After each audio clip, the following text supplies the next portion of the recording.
दुसरी बाजू. रोहिदास एक वैद्य होता.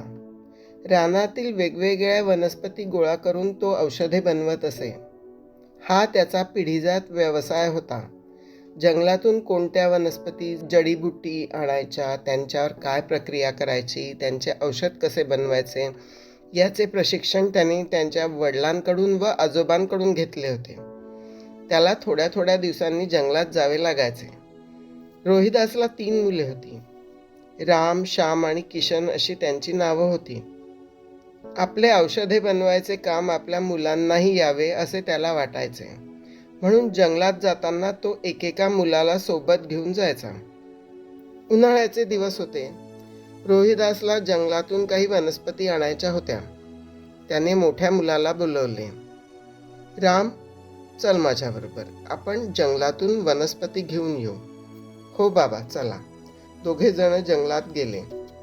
रोहिदास रामला वनस्पतींची माहिती देत होता. काम झाल्यावर ते दोघं परत यायला निघाले. वाटेत खूप मोठे गुलमोहराचे झाड होते. त्याला लाल, भडक, केशरी असे खूप फुलं लागले होते. ते खूपच सुंदर दिसत होते. रामने विचारले, बाबा, हे कशाचे झाड आहे? गुलमोहराचे. काय सुंदर रंग आहे ना यांच्या फुलाचा. हो ना, त्याच्या रंगामुळे ते पूर्ण जंगलात उठून दिसते. ते घरी पोहोचले. पावसाळा आला. रोहिदासला जंगलात परत जायचे होते. यावेळी त्यांनी दुसऱ्या मुलाला बोलावले. श्याम, चल माझ्याबरोबर. हो बाबा. यावेळी पण दोघांनी वनस्पती गोळा केल्या. रोहिदासने श्यामला जेवढी देता येईल तेवढी माहिती दिली. ते परत यायला निघाले. रस्त्यात गुलमोहराचे झाड दिसले. त्याला हिरवीगार छोटी पाने लागली होती. काही काळ्या चपट्या शेंगाही लागल्या होत्या. बाबा, हे कशाचे झाड आहे? गुलमोहर म्हणतात याला. काय मस्त हिरवेगार आहे ना. दोघांनी त्या गुलमोहराच्या झाडाकडे बघितले आणि आनंदाने घरी आले. त्यानंतर हिवाळा आला. रोहिदास परत जंगलात जायला निघाला. यावेळी त्याने तिसऱ्या मुलाला किशनला सोबत घेतले. दोघांनी नेहमीप्रमाणे वनस्पती गोळा केल्या.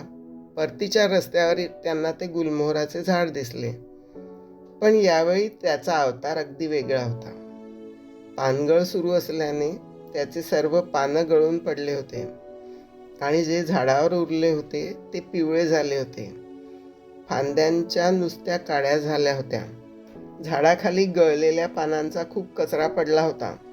किशनने वडिलांना विचारले, हे कशाचे झाड आहे बाबा? गुलमोहराचे. किती कचरा पडलाय ना खाली. अरे, पानगळ सुरू आहे ना म्हणून.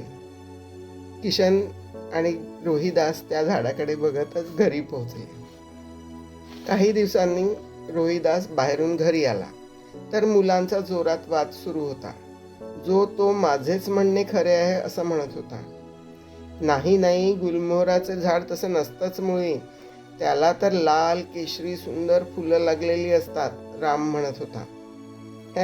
असलं काही नसतं. ते झाड तर हिरव्यागार पानांनी आच्छादलेलं असतं. त्याला काळ्या काही चपट्या शेंगाई लागलेल्या असतात, श्यामने ठासून सांगितले. काही नाही, त्याच्या फांद्यांच्या काळ्या झालेल्या असतात, पानं गळून पडलेली असतात आणि खाली खूप मोठा सडा वाळलेल्या पानांचा पडलेला असतो, किशन म्हणाला. रोहिदासला पाहून ते त्याच्याजवळ आले. त्याला म्हणाले, बाबा, सांगा बरं, कोणाचं म्हणणं बरोबर आहे? गुलमोहराचं झाड कसं असतं? रोहिदास म्हणाला, मुलांनो, तुम्ही गुलमोहराचं झाड पाहिलं, पण प्रत्येकाने वेगवेगळ्या ऋतूत बघितलं. त्यामुळे त्याचे स्वरूप प्रत्येकाला वेगळे वेगळे दिसले. तुमचे प्रत्येकाचे म्हणणे बरोबर आहे. कोणीही चुकीचं नाही. कधी एखाद्या वस्तूच्या 2 बाजू असतात. आपण तिला एकीकडून बघतो आणि तीच बाजू बरोबर आहे असे आपल्याला वाटते. दुसरी व्यक्ती दुसऱ्या बाजूने बघते आणि आपले मत मांडते. तेव्हा दोघेही जण बरोबर असतात. मित्रांनो, तुम्हाला जर ही गोष्ट आवडली असेल तर व्हिडिओला लाईक करा व शेअर करा. आणि अशाच आणखी गोष्टी ऐकायच्या असतील तर चॅनेलला सबस्क्राईब करा. धन्यवाद.